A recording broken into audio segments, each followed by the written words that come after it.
दोस्तों, आप लोगों ने बहुत बार देखा भी होगा और अनुभव भी किया होगा कि कई बार लोगों के जो अंग होते हैं, उनके शरीर के जो पार्ट्स होते हैं वो फड़कने लगते हैं। जैसे कि कई लोग कहते हैं उनकी बाईं आंख फड़क रही है, कई लोग कहते हैं उनकी दाईं आंख फड़क रही है, कई लोग कहते हैं उनके हाथ फड़क रहे हैं, कई लोग कहते हैं उनके होंठ फड़कने लगते हैं, कई लोगों की पलकें फड़कने लगती हैं।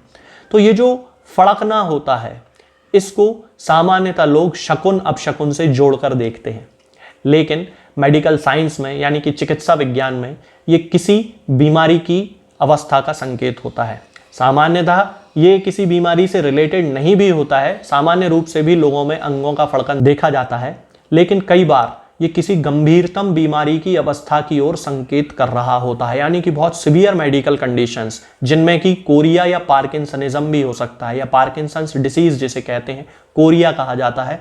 वो बीमारी जिसमें कि पेशेंट के हाथ पैर अपने आप हिलने लगते हैं, अपने आप उनमें कंपन होने लगता है, ट्रेमर्स आने लगते हैं। कई बार पेशेंट से ठीक तरीके से खड़ा भी होते नहीं बनता है, और उस बीमारी को हंटिंगटन्स कोरिया कहा जाता है, या जिसे डांसिंग डिसीज कहा जाता है। इतनी ज्यादा फड़कन होती है, इतनी ज्यादा कमजोरी आ चुकी होती है कि उसके दिमाग का पूरा कंट्रोल उसके हाथ पैरों से खत्म हो जाता है, और व्यक्ति एक अवस्था में खड़े भी नहीं हो सकता है, और ऐसा लगता है जैसे कि वो डांस कर रहा है। इस बीमारी को हंटिंगटन्स कोरिया कहते हैं। अब पार्किंसनिज्म की यदि हम बात करते हैं, तो पार्किंसनिज्म वो बीमारी होती है जिसमें कि पेशेंट के जो हाथ पैर होते हैं वो हिलते रहते हैं। आप लोगों ने देखा होगा, कई लोगों का हाथ ऐसे हिलता रहता है, कई लोगों की गर्दन ऐसे ऐसे हिलती रहती है। ये पार्किंसन डिसीज के लक्षण होते हैं।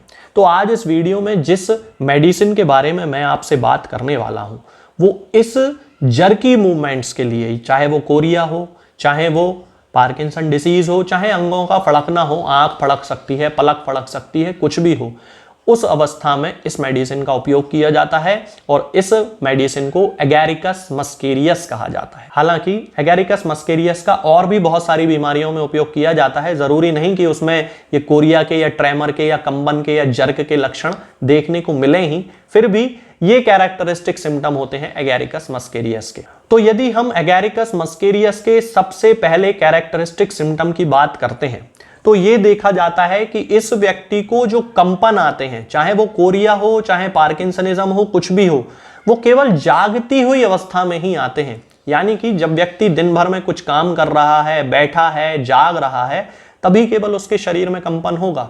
जैसे ही वो सो जाता है, उसके कंपन अपने आप ठीक हो जाते हैं। पार्किंसनिज्म में भी ये देखा जाता है और कोरिया में भी ये देखा जाता है कि सोते ही कंपन बंद हो जाते हैं और उठते ही कंपन शुरू हो जाते हैं। तो ये एगैरिकस मस्केरियस का पहला कैरेक्टरिस्टिक सिम्टम होता है कि उसकी जो मांसपेशियों में होने वाले जो जर्क हैं, वो सोते ही बंद हो जाते हैं और उठते ही शुरू हो जाते हैं। इसके अलावा दोस्तों, आप में से बहुत सारे लोगों ने यह अनुभव किया होगा कि कई बार उन्हें ऐसी फीलिंग होती है जैसे उनके शरीर के किसी अंग में चींटियां चल रही हो, बहुत सारी चींटियां चल रही हो, ठंडक अनुभव होती है। मेडिकल साइंस में इस बीमारी को फॉर्मिकेशन कहा जाता है, यानी कि ऐसा लगना जैसे उसके शरीर में, उस व्यक्ति के शरीर में बहुत सारी चींटियां एक साथ चल रही हों, बहुत सारी चींटियां एक साथ काट रही हों।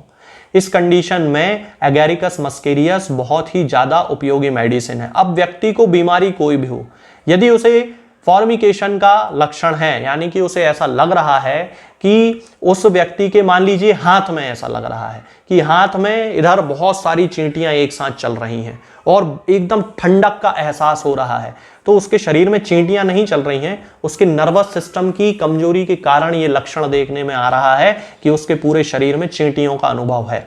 अब ये जो चींटियों का अनुभव है, ये एगैरिकस में भी देखा जाता है और आर्सेनिकम में भी देखा जाता है। दोनों में एक अंतर है कि एगैरिकस में व्यक्ति को यह लगेगा कि उस समय जब उसके शरीर में चींटियों के चलने का एहसास है, तो एकदम ठंडक की अनुभूति उसे होगी, ठंडक का अनुभव उसे होगा, और आर्सेनिकम में उसे गर्माहट का एहसास होगा, गर्माहट की अनुभूति होगी, गर्माहट का अनुभव होगा। तो ये दोनों के बीच में कैरेक्टरिस्टिक सिम्टम होता है कि एगैरिकस देना है तो ठंडक होगी चींटियों के चलने के जैसी, और आर्सेनिकम देना है तो गर्माहट होगी चींटियों के चलने के जैसी। फॉर्मिकेशन के लिए एगैरिकस मस्केरियस एक कैरेक्टरिस्टिक मेडिसिन होती है। इसके अलावा वे लोग जिन्हें की बहुत ही ज्यादा हस्तमैथुन करने की आदत है, मैस्टरबेशन करने की आदत है, या फिर वे बूढ़े लोग जिन्होंने अपने पूरे जीवन में बहुत ही ज्यादा मैथुन किया है, यानी कि सेक्स बहुत ज़्यादा किया है, इंटरकोर्स बहुत ज़्यादा किया है, उन लोगों के लिए भी एगैरिकस मस्केरियस बहुत ही कैरेक्टरिस्टिक मेडिसिन होती है। इसके लक्षण क्या होंगे, जैसे कि लाइकोपोडियम में होते हैं। कौन कौन से, कि वे व्यक्ति एकदम से अपनी युवा अवस्था में भी बहुत ज़्यादा बूढ़े दिखाई देने लगते हैं। उनके शरीर में उनकी जो मांसपेशियां होती हैं वो बहुत ज़्यादा कमज़ोर हो गई होती हैं, चेहरे पर झुर्रियां पड़ गई होती हैं, समय से पहले बुढ़ापा आ चुका होता है, बाल पक चुके होते हैं, सफ़ेद हो चुके होते हैं, बाल झड़ने लगते हैं। ऐसे बहुत सारे लोग होते हैं, ऐसे बहुत सारे पेशेंट मेरे पास आते हैं जो मुझे बताते हैं कि उन्होंने बहुत ज़्यादा सेक्सुअल इंडल्जेंस किया है, सेक्सुअल अब्यूज़ किया है और उसके बाद उनका शरीर पूरी तरह निस्तेज हो गया, उनके शरीर से रौनक खत्म हो गई, उनका चेहरा बूढ़ों जैसा दिखने लगा, उनके चेहरे पे झुर्रियां पड़ गईं, उनके बाल समय से पहले सफ़ेद हो गए। उस कंडीशन में वो पूरी तरह से नपुंसक हो चुके हैं। तब उस कंडीशन में यदि उनमें ये सिम्टम है कि उनकी रीढ़ की हड्डी में जलन पड़ रही है, हाथ पैर की जो मांसपेशियां हैं वो कमज़ोर हो गई हैं, हाथ पैर कपने लगे हैं, पार्किंसन के लक्षण आने लगे हैं और याददाश्त उनकी कमज़ोर होती चली जा रही है, तो ये एगैरिकस मस्केरियस के कैरेक्टरिस्टिक सिम्टम होते हैं। अब जब मैं इन लक्षणों की बात करता हूं तो मैंने इस पे और भी बहुत सारे वीडियोस बनाए हैं जिनमें मैंने अलग अलग मेडिसिन के बारे में, जैसे agnus castus, acid phos, lycopodium, तो आप उन लक्षणों के आधार पे, उन बीमारियों के आधार पे ये डिसाइड कर सकते हैं किस व्यक्ति में हमें लाइकोपोडियम देना है, किस में एसिड फॉस देना है, किस में एगैरिकस देना है। अब चूंकि होम्योपैथी में एक ही बीमारी के लिए बहुत सारी दवाएं होती हैं, तब उस कंडीशन में हम कैरेक्टरिस्टिक सिम्टम ढूंढने की कोशिश करते हैं। तो एगैरिकस के कैरेक्टरिस्टिक सिम्टम क्या होंगे, कि व्यक्ति ने बहुत ज्यादा सेक्सुअल इंडल्जेंस किया है जिसके कारण उसके शरीर में उसकी जो मांसपेशियां हैं उनमें ऐंठन आने की, जर्क आने की यानी कि कंपन आने की शिकायत हो गई है और उसके हाथ पैर जो हैं वो कंपने लगे हैं। तब एगैरिकस उस व्यक्ति की उस बीमारी को या किसी भी बीमारी को पूरी तरह से ठीक करने की क्षमता अपने अंदर रखती है। इसके अलावा दोस्तों, आप लोगों ने कई बार देखा होगा कि कुछ लोगों को ठंड आने के साथ ही उनके पैर की जो उंगलियां होती हैं, खास तौर से पैर की उंगलियां, कई बार हाथ की उंगलियों में भी सूजन देखने में आती है, लेकिन पैर की उंगलियों में खास तौर से लालपन आ जाता है, दर्द, दुखन होने लगती है, जलन पड़ने लगती है और बहुत ही ज्यादा सूजन आ जाती है। पैर की जो उंगलियां हैं वो सूज के मोटी मोटी लाल लाल हो जाती हैं। मेडिकल साइंस की भाषा में इसे चिलब्लेन कहा जाता है।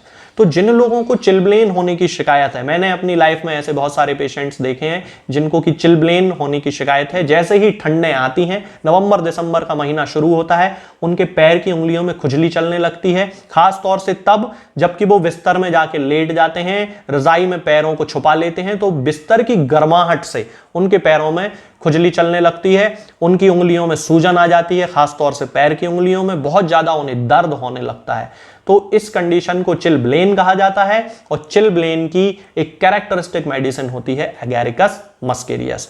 तो ये जो लक्षण होते हैं दोस्तों, ये एगैरिकस मस्केरियस के खास कैरेक्टरिस्टिक सिम्टम होते हैं जिनके आधार पे हम ये डिसाइड करते हैं कि इस व्यक्ति को हमें एगैरिकस मस्केरियस देना है। यदि हम इस दवा की पोटेंसी की बात करते हैं कि हम किस पोटेंसी में एगैरिकस मस्केरियस का उपयोग कर सकते हैं, तो सामान्यतः 30 पोटेंसी से इसकी शुरुआत की जाती है। सामान्य लक्षणों के आधार पे 30 पोटेंसी की 2-2 बूंद दिन में 3 बार दी जाती है।